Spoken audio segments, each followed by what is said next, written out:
Friends, welcome to my YouTube channel C K education hub.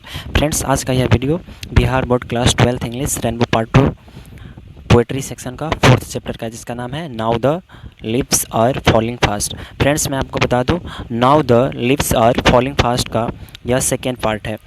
First part में मैंने इसके जो पोएट है W.H. ऑडेन, इसके बारे में समझाया था। फ्रेंड्स, अगर आप लोगों ने इस वीडियो को नहीं देखा है तो फ्रेंड्स मेरे चैनल सीके एजुकेशन पे जाएंगे और इस वीडियो को पहले देखेंगे, फिर पार्ट 2 को देखेंगे। तो आइए फ्रेंड्स, इस पोएम को हम लोग स्टार्ट करते हैं।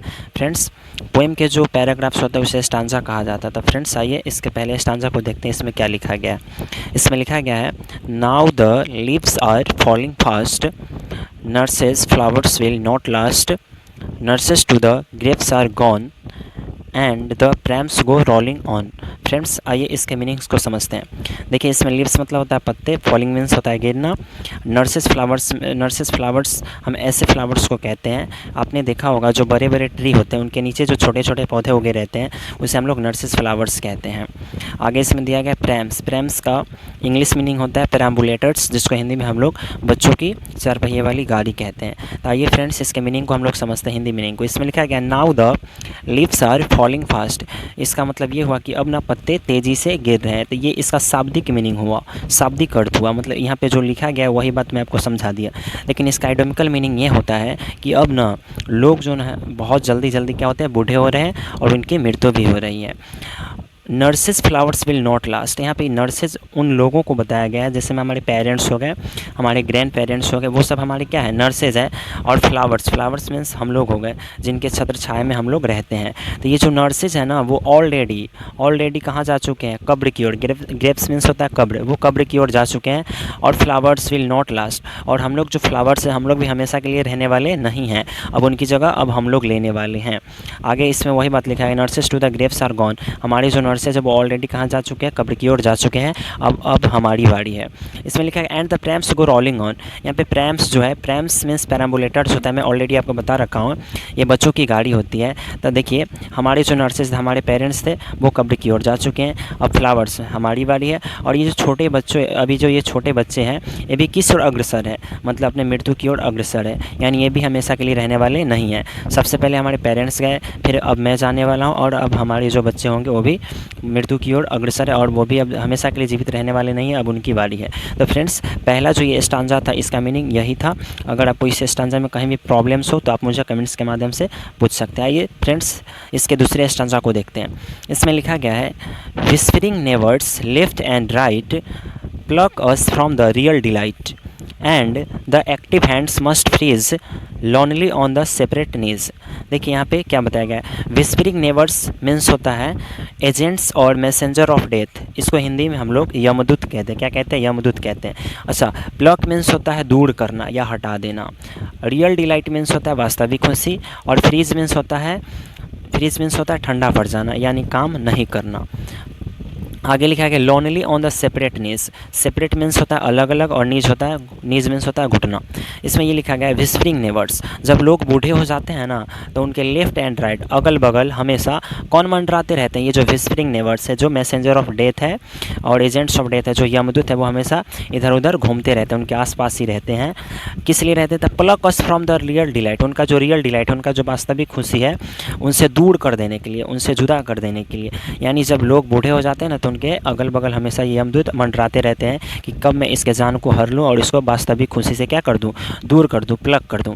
आगे देखिए क्या लिखा गया है, and the active hands must freeze lonely on the separate knees. जब लोग बूढ़े हो जाते हैं और उनकी जो डेथ हो जाती है, जब उनकी मृत्यु हो जाती है, उनके जो एक्टिव हैंड्स हैं, उनके जो ये सक्रिय हाथ है, वो क्या हो जाते हैं, फ्रीज हो जाते हैं, यानी ठंडे पड़ जाते हैं, यानी वो काम करना बंद कर देते हैं।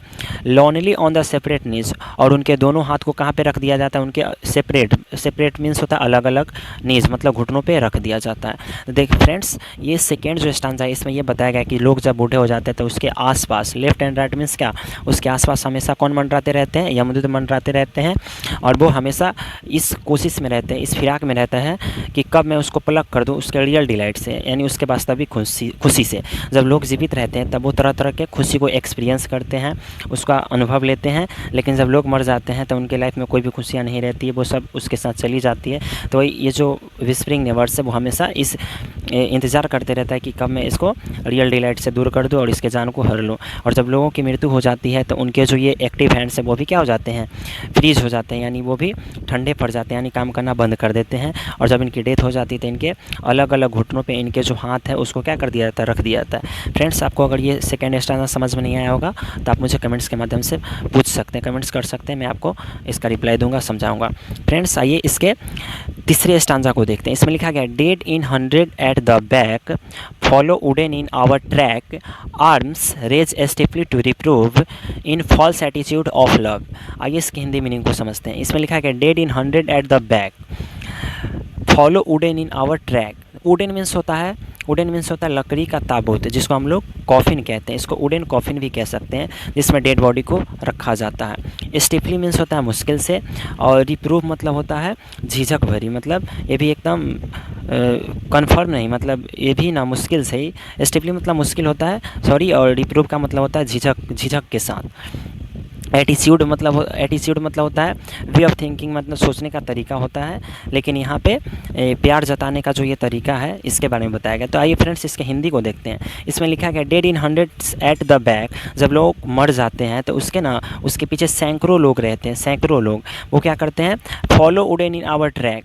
और वुडन मीन्स होता है लकड़ी का जो ताबूत होता है, उसमें डेड बॉडी को रख दिया जाता है, और सैकड़ों लोग उसको अपने कंधे पे लेके जाते हैं। ट्रैक मतलब एक साथ रास्ते पे चलते, ट्रैक मीन्स क्या होता है, रास्ता होता है। आर्म्स रेज स्टिफली मतलब मुश्किल से उसे वो अपने कंधों पे उठाते हैं। टू रिप्रूव यानी झिझक के साथ, यानी बिल्कुल मन से नहीं, वो झिझक के साथ, और स्टिफली मतलब मुश्किल से ही, मतलब उसे अपने कंधे पे क्या करते हैं, वो उठाते हैं, अपने बाजू से उठाते हैं।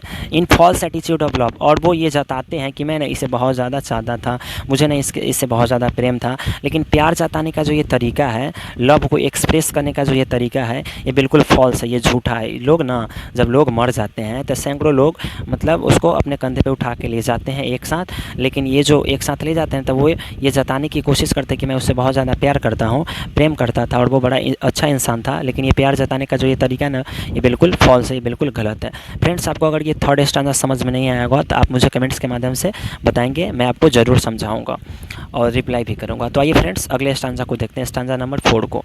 इसमें लिखा गया starving through the leafless would, trolls run scolding for their food, and the Nightingale is dumb and the angel will not come.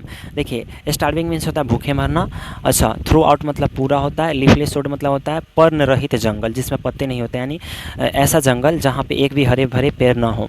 अच्छा, ट्रॉल्स मतलब होता है विक्ड एंड अगली क्रिएचर्स, मतलब दुष्ट जीव होता है। अच्छा, स्कॉल्डिंग फॉर देयर फूड का मतलब होता है भोजन के तलाश में भटकना। अच्छा, नाइटिंगेल मीन्स होता है बुलबुल, और डम मतलब होता है मुख हो जाना, यानी चुप हो जाना। एंजल मीन्स होता है फरिश्ते, या इसको परी भी आप बोल सकते हैं। आइए इसके मीनिंग को समझते हैं। इसमें लिखा गया starving through the leafless would, trolls run scolding for their food. जिस प्रकार से ये लीफलेस जो वुड है, यानी पर्ण रहित जो जंगल है, मतलब सूखे जंगल में जिस प्रकार से ये ट्रॉल्स जो है स्कॉल्डिंग मतलब घूमता है, किस लिए, भोजन के तलाश में, उसी प्रकार से जब लोग बूढ़े हो जाते हैं ना, तो उनका जो वांट्स और डिजायर्स है, उनकी जो इच्छाएं हैं, वो मन में आती तो है, लेकिन वो पूरा नहीं हो सकता है।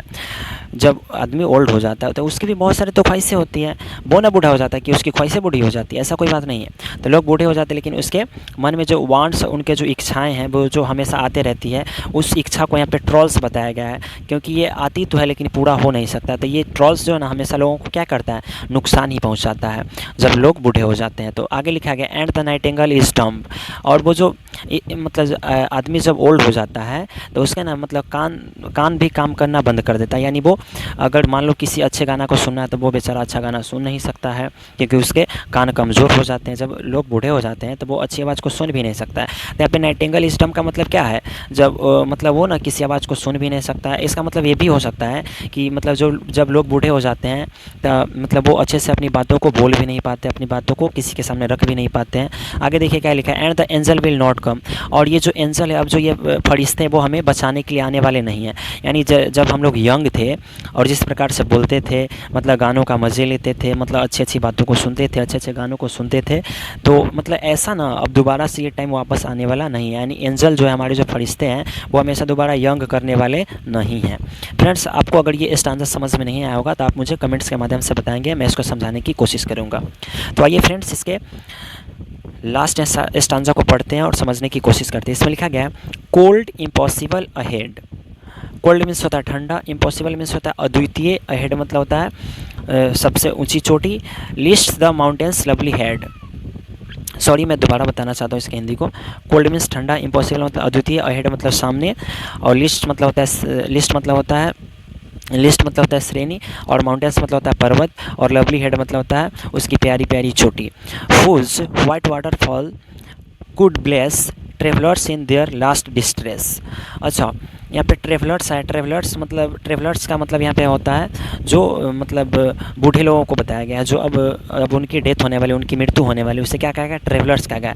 लास्ट डिस्ट्रेस मीन्स होता है अंतिम समय, मतलब अंतिम क्षण में। यहाँ पे लिखा गया है, ये जो कोल्ड इम्पॉसिबल अहेड है, ये जो पर्वत की जो प्यारी प्यारी चोटियाँ हैं, उसे जो वाइट वाटरफॉल, उसके जो सफ़ेद झरने हैं, कुड ब्लेस मतलब वो ना आशीर्वाद देते हैं। किसको? ट्रेवलर्स को, यानी मौत के जो यात्री है उसको ना अंतिम समय में वो क्या देते हैं? वो आशीर्वाद देते हैं। यानी इसका मतलब ये हुआ कि ये जो पर्वत की जो प्यारी प्यारी चोटियाँ हैं, वहाँ से जो ये सफ़ेद झरने आते हैं, इससे ना जो लास्ट डिस्ट्रेस में, मतलब अंतिम समय में, ये जो ट्रेवलर्स हैं, मतलब मौत के जो यात्री हैं, बूढ़े लोग जो हैं, उनको ना इसी का आशीर्वाद लेने का मौका मिलता है और इसी का वो आनंद लेते हैं। क्योंकि वो जो मतलब पर्वत की जो प्यारी प्यारी चोटियाँ हैं, वो इतने ऊंचे है, इतने ऊपर है कि वो वहाँ तक जा नहीं सकता है। फ्रेंड्स, अगर आपको ये मेरी वीडियो अच्छी लगी होगी तो आप मेरे इस वीडियो को लाइक करेंगे, कमेंट करेंगे, और मेरे चैनल सीके एजुकेशन हब को सब्सक्राइब करेंगे और अपने दोस्तों के साथ शेयर भी करेंगे। तो फ्रेंड्स, आपको अगर इससे क्वेश्चंस भी अगर पूछा जाएगा, अगर आपको इससे क्वेश्चंस पूछा जाएगा तो आप आसानी से इसका आंसर कर सकते हैं। अगर आपको ये वीडियो 2-3 बार अगर देखने का मौका मिले तो आप ज़रूर देखें, और आपको कहीं भी इसमें प्रॉब्लम्स हो तो आप मुझे कमेंट्स के माध्यम से बता सकते हैं। मैं आपके कमेंट्स का रिप्लाई भी करूँगा और दोबारा अच्छे से समझाने की कोशिश भी करूँगा। तो ठीक है फ्रेंड्स, मेरे वीडियो को देखने के लिए धन्यवाद। मिलते हैं आप किसी